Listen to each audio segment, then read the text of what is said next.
we're on the banks of the Serpentine River, 50-minute drive from Perth, Western Australia. It's absolutely beautiful.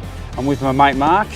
Mate, tell us about the terrain here. What are we dealing with? Well, here we're in one of the deepest sections of the Serpentine. We're only a couple of kilometres from the estuary. We get down to 9 metres deep, and as you can see, the river narrows off quite a lot right here. So this is a great spot to come fishing and crabbing, and it's quite popular with the few people that know about it. So I've just got regular net from our local camping store, and what I like to do is gently unravel it, but I actually add a little bit more onto it, as you see there, so I could throw it a little bit longer. Or if you're using it on a boat, you know, and you're in those deeper areas, you're not going to actually lose your net.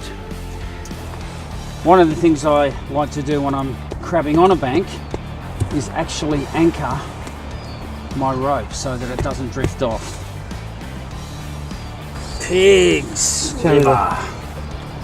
Oh yeah. Now crabs, I find, love this because it's very bloody, and hopefully today they will be attracted to this. Yum. Now if you notice my rope, I've let it all hang and it's all spread out. I'm not going to tread on it. The important thing is to make sure you're not stepping on your rope, and make sure that it's not hindered by anything, because you'll throw the net out and it won't go very far. I like to throw it like this, like a frisbee, and I'll hold the top, I'll grab the bottom, and it's just a simple 1, 2, 3. And just flick it as if you're throwing a frisbee.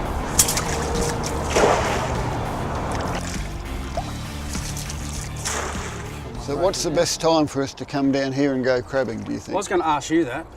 Well, I think either early in the morning or around just before sunset. It's a really nice times. But if it's a bit later in the day, you just need to go a bit deeper with where you're going to be putting the nets in.